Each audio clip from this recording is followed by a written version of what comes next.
باللہ من الشیطان الرجیم بسم اللہ الرحمن الرحیم لا يحب اللہ الجہر بالسوء من القول الا من ظلم وکان اللہ سمیعا علیما ان تبدوا خیرا او تخفوه او تعفوا عن سوء فإن اللہ کان عفوا قدیرا ان الذین یکفرون باللہ ورسلہ ویریدون ان یفرقوا بین اللہ ورسلہ ویقولون نؤمن ببعض ونکفر ببعض ویریدون ان یتخذوا بین ذلک سبیلا اولئک هم الکافرون حقا واعتدنا للکافرین عذابا مہینا والذین آمنوا باللہ ورسلہ ولم یفرقوا بین احد منہم اولئک سوف یؤتیہم اجورہم وکان اللہ غفورا رحیما صدق اللہ العظیم۔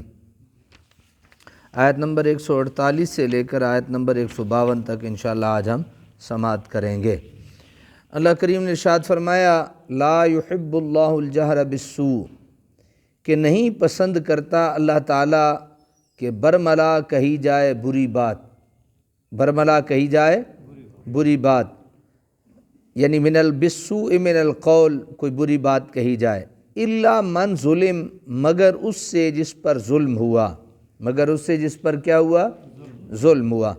بعض لوگوں کا یہ آج جتنا بھی آج کا سبق ہے بڑا ہی توجہ طلب ہے، اور یہ ہماری اکثر خرابی ہے، ایک خامی ہے اور ایک اکثر بیماری ہے ہماری، یہ اس کا ہمیں یہ سن کے علاج کرنا چاہیے۔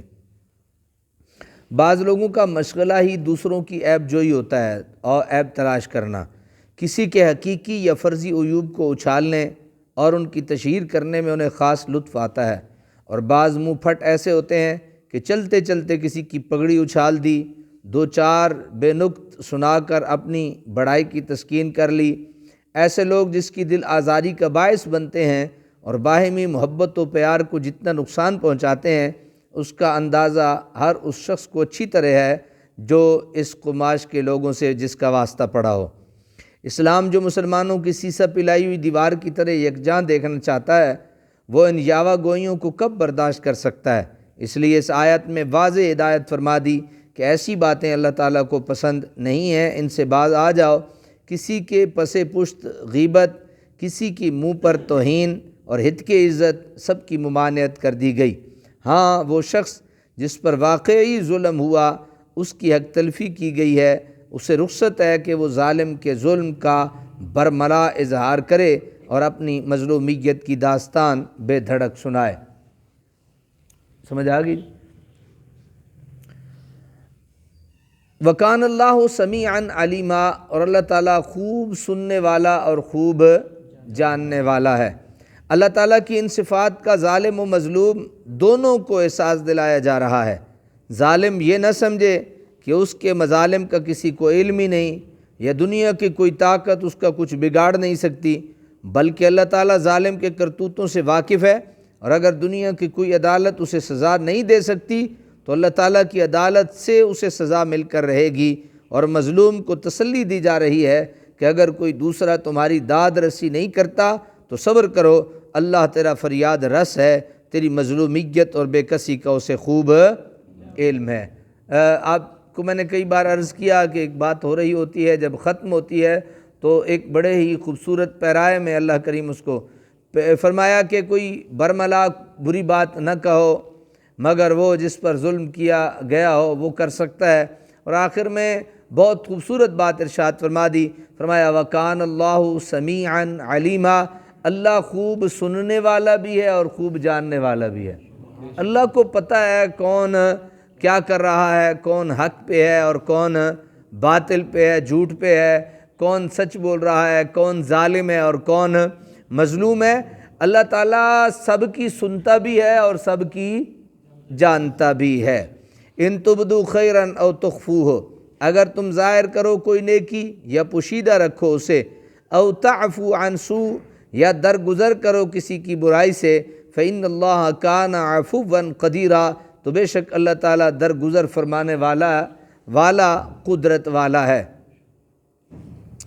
برائی کے اظہار سے منع کیا اور نیکی کے متعلق اجازت دی کہ چاہے اسے ظاہر کرو، برائی ظاہر نہیں کرنی، لیکن نیکی کے متعلق کیا حکم ہے؟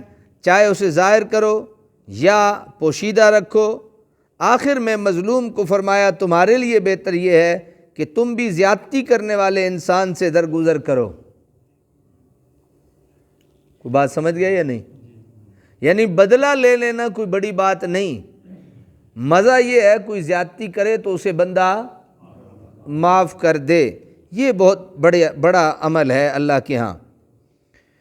تمہارے لیے بہتر یہ ہے کہ تم بھی زیادتی کرنے والے انسان سے درگزر کرو، کیونکہ اللہ تعالیٰ قدرت کاملہ کے باوجود غلط کاروں اور مجرموں کو معاف کر دیا کرتا ہے۔ اللہ ہمیں معاف نہیں کر رہا، دن میں کتنے گناہ کرتے ہیں، کتنی اس کی حکموں کی خلاف ورزیاں کرتے ہیں، کتنی باتیں ہیں جو ہم اس کریم رب کی نہیں مانتے، کریم کی نہیں مانتے، اس رحیم کی نہیں مانتے، لیکن اس کے باوجود وہ ہمیں کچھ نہیں کرتا، معاف کر دیتا ہے، پھر معاف کر دیتا ہے، پھر کرتے ہیں معافی مانگتے ہیں وہ معاف کر دیتا ہے۔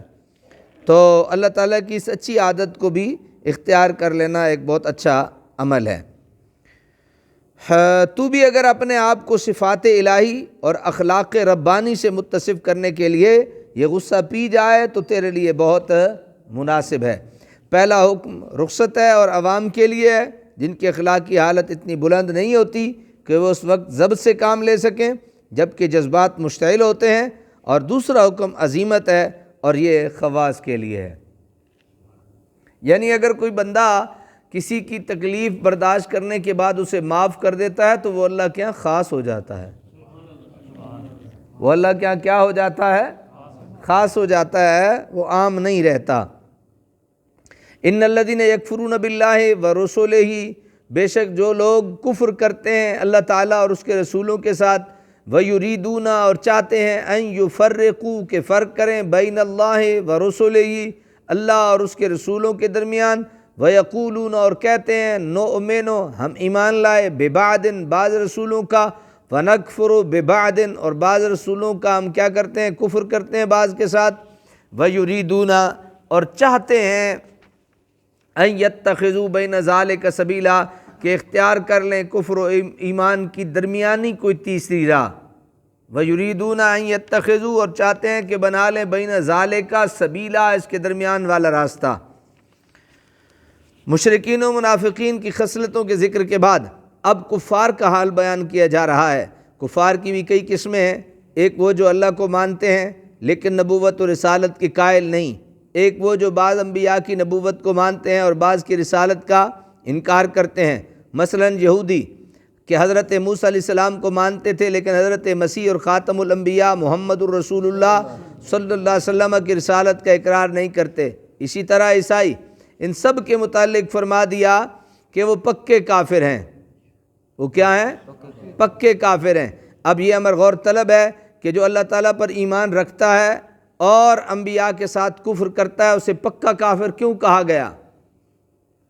اللہ کو مانتا ہے اور نبیوں کو نہیں مانتا، اسے پکا کافر کیوں کہا گیا؟ اس لیے کہ جو سلسلہ وحی و نبوت کو تسلیم نہیں کرتا، نہ اسے اللہ تعالیٰ کی صفات کمال کا صحیح علم ہوتا ہے اور نہ اسے عبادت کا وہ طریقہ معلوم ہو سکتا ہے جو قرب الہی کا باعث ہو۔ جب اللہ تعالیٰ کی صفات تقدس و کمال کو نہ پہچانا اور اس کی عبادت کے صحیح طریقوں کو نہ جانا تو اللہ کو کیا پہچانا؟ یعنی یہ نبیوں کی ضرورت کو بیان کیا جا رہا ہے کہ تمہارے لیے نبیوں کی ضرورت یہ ہے۔ کیوں ضرورت ہے نبیوں کی؟ اس لیے ضرورت ہے کہ ان کے ذریعے سے ہم اللہ کی پہچان کرتے ہیں۔ اب ان قوموں کے رسوم عبادت کو دیکھیے جو اللہ پر ایمان رکھتے ہیں لیکن کسی نبی کے پیروکار نہیں، آپ حیران ہو کر رہ جائیں گے۔ اسی طرح فلاسفہ قدیم و جدید نے جن صفات الہیہ کا اثبات کیا ہے وہ بھی انسان کے لیے کچھ کم پریشان نہیں۔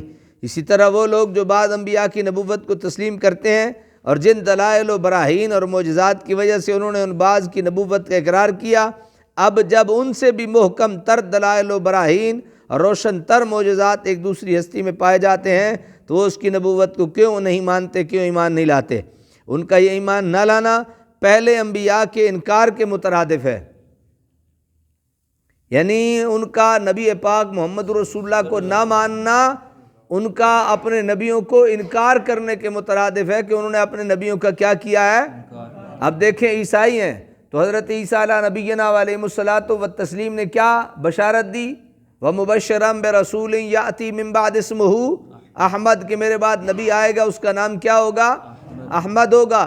اب عیسائی وہ ہیں حقیقی معنوں میں جو حضرت عیسیٰ کی بات مان کے انہوں نے حضور سرور کائنات کا کلمہ پڑھ لیا ہے۔ میری بات سمجھے یا نہیں؟ اور وہ محمدی بن گئے ہیں، اور خصوصاً ذات پاک محمد مصطفیٰ صلی اللہ علیہ وسلم کی نبوت کا انکار کرنا، جن کی آمد کی بشارت اور ان پر ایمان لانے کی تاکید ہر زمانے کے نبی نے فرمائی۔ صرف آپ کا انکار نہیں بلکہ تمام سابقہ انبیاء مرسلین کی تکذیب ہے۔ اب سادہ سا مطلب یہ ہے کہ اب جو بات نہیں مانتے تو گویا وہ حضرت عیسیٰ کی بات نہیں مان رہے، کہ ان کے نبی نے تو بشارت دی اور وہ اپنے نبی کی بات نہیں مانتے، تو وہ کیسے عیسائی ہیں؟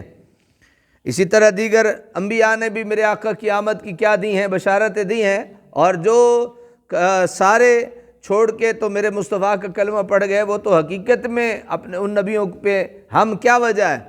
ہم کسی نبی کا انکار نہیں کرتے، تبھی تو ہم پکے مومن ہیں۔ ہم سارے نبیوں کو نبی مانتے ہیں، ہاں بات جو ماننی ہے وہ اپنے نبی کی ماننی ہے، لیکن ہمارا یہ ایمان ہے، بلکہ ہمارا تو یہ ایمان ہے، آمنت باللہ وملائکتہ وکتبہ ورسلہ والیوم الآخر، تمام رسولوں پہ ہمارا ایمان ہے، تمام نبیوں پہ۔ میری بات سمجھ گئے؟ اللہ اور اس کے رسولوں کے درمیان فرق کرنے کا یہ مطلب ہے کہ اللہ پر تو ایمان لے آئے اور وحی اور رسالت کا سرے سے انکار کر دیا۔ اس انکار میں ان کی انانیت اور خود بینی جھلک رہی ہوتی ہے۔ وہ یہ سمجھتے ہیں کہ انبیاء کی تعلیمات تو ناقص و ناکافی ہیں، اس لیے ان کی عقلی مشگافیوں کی ضرورت ہے۔ اب وہ لوگ جو اللہ کی اطاعت کے تو قائل ہیں لیکن اللہ کے رسول کی اطاعت سے گریزاں ہیں، حالانکہ اللہ تعالیٰ نے اپنی اطاعت کے ساتھ رسول کی اطاعت کا حکم بھی دیا ہے۔ وہ ذرا غور کریں کہ وہ بھی کہیں اللہ اور اس کے رسول میں تفریق کے مرتکب تو نہیں ہو رہے۔ آگے ارشاد فرمایا نا وَيُرِيدُونَ أَن يَتَّخِذُوا بَيْنَ ذَلِكَ سَبِيلًا، وہ چاہتے ہیں کہ اس کے درمیان کوئی راستہ بنے۔ اسلام اور کفر کی معجون مرکب بنانے کا یہ خیال بہت پرانا ہے۔ ان لوگوں کے علاوہ جن کا ذکر اس آیت میں ہو رہا ہے، ہماری اپنی تاریخ بھی ان نوارد روزگار ہستیوں سے خالی نہیں۔ اکبر اور دارا شکو کے بعد آج بھی تو کئی افراد موجود ہیں جو اس طرح کی سوچ کے مالک تھے۔ اولئک هم الکافرون حقا، یہی لوگ کافر ہیں حقیقت میں۔ وَأَعْتَدْنَا لِلْكَافِرِينَ عَذَابًا مُهِينًا، اور ہم نے تیار کر رکھی ہے کافروں کے لیے عذاب رسوا کرنے والا۔ وَالَّذِينَ آمَنُوا بِاللَّهِ وَرُسُلِهِ، اور جو لوگ ایمان لائے اللہ تعالیٰ اور اس کے تمام رسولوں کے ساتھ، وَلَمْ يُفَرِّقُوا، اور نہیں فرق کیا، بین احد منہم، ان میں سے کسی ایک سے بھی، انہوں نے کسی میں ان سے، اولئک سوف یؤتیہم اجورہم، یہی لوگ ہیں دے گا انہیں اللہ تعالیٰ ان کے اجر، وکان اللہ غفور رحیمہ، اور اللہ تعالیٰ غفور اور رحیم بھی ہے۔ اللہ تعالیٰ غفور بھی ہے اور رحیم بھی، یعنی جو لوگ اللہ تعالیٰ پر، اس کی تمام صفات تقدس و کمال پر بلا استثناء اس کے تمام رسولوں پر ایمان لاتے ہیں، ان کے اجر عظیم کا ذکر فرمایا جا رہا ہے، اور صوفہ تاکید مضمون کے لیے ہے۔ صوفہ کس کے لیے ہے؟ مضمون میں تاکید اور پختگی پیدا کرنے کے لیے ہے۔ جی